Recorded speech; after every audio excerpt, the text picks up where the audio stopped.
दोस्तों, जिंदगी में रिश्ते जब जहर बन जाए तो मोहब्बत भी मौत में बदल जाती है। आज जुर्म के बाद में हम आपको सुनाने जा रहे हैं एक ऐसी ही सच्ची कहानी जहां एक औरत ने अपने ही घर को कब्रिस्तान बना दिया, जहां साजिश, झूठ और गुमशुदगी का खेल धीरे धीरे खून में बदल गया।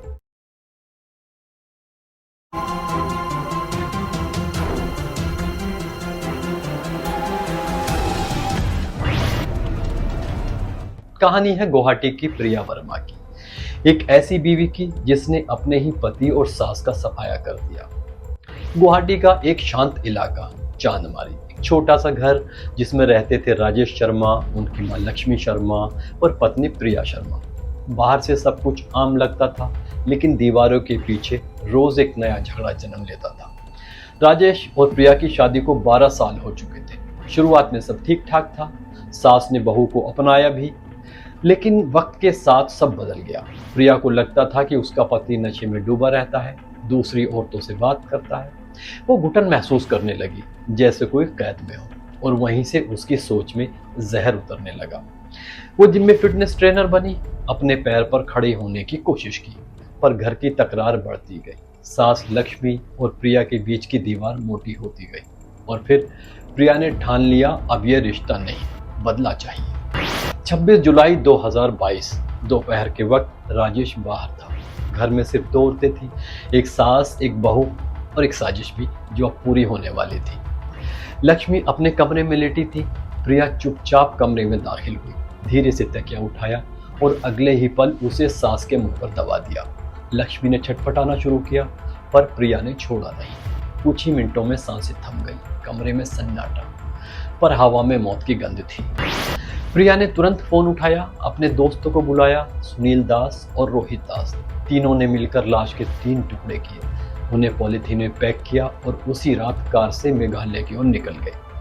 रास्ता अंधेरा था, बारिश हो रही थी, लेकिन उनकी आंखों में कोई पछतावा नहीं था। बॉर्डर पार करके उन्होंने लाश के टुकड़े पहाड़ी रास्तों पर फेंक दिए और ऐसे लौटे जैसे कुछ हुआ ही ना हो।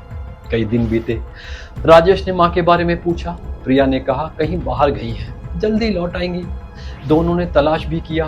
प्रिया ने राजेश के साथ मिलकर सास को तलाशने का नाटक किया, पर पुलिस के पास नहीं गई।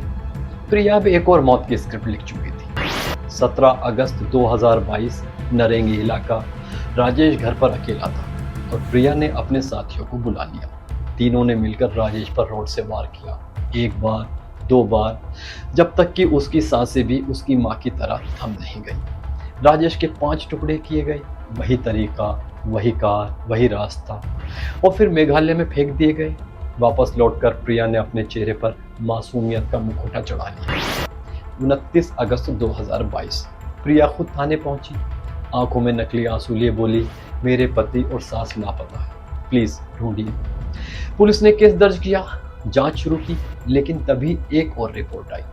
राजेश के कजिन ने कहा, मुझे प्रिया पर शक है, लक्ष्मी के अकाउंट से पैसे निकाले गए हैं। अब पुलिस का शक पक्का होने लगा।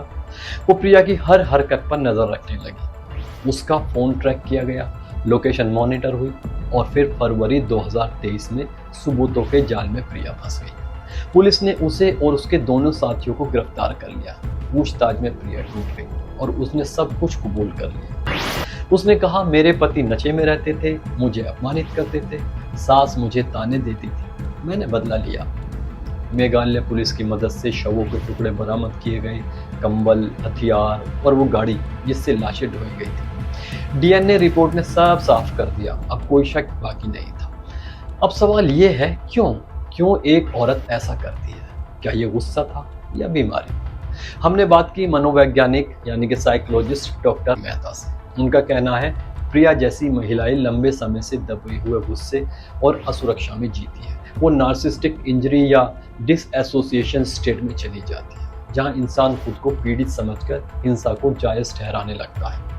डॉक्टर मेहता आगे कहती हैं, अगर घर में झगड़े बढ़ रहे हैं तो बातचीत करें, काउंसलिंग लें, क्योंकि हिंसा कभी हल नहीं, ये सिर्फ दर्द और बढ़ाती है। प्रिया और उसके दोनों साथी जेल भेज दिए गए। केस कोर्ट में चल रहा है, लेकिन एक बात साफ है, इस कहानी में जीत किसी की नहीं, हारा तो हर रिश्ता, हर भावना। दोस्तों, ये थी जुर्म के बाद की आज की कहानी। एक ऐसी औरत की जिसने रिश्तों को खून से रंग दिया। याद रखिए, जुर्म कभी भी किसी बात का हल नहीं होता, वो सिर्फ बर्बादी लाता है, इस पार भी उस पार भी। अगर आपके आसपास कोई हिंसा, तनाव या मानसिक दबाव झेल रहा है तो चुप मत रहिए, बात कीजिए, मदद कीजिए, ताकि अगली कहानी किसी के खून से न लिखी जाए। तो दोस्तों, मिलते हैं अगले एपिसोड में एक और सच्ची कहानी के साथ। सावधान रहिए, सेफ रहिए।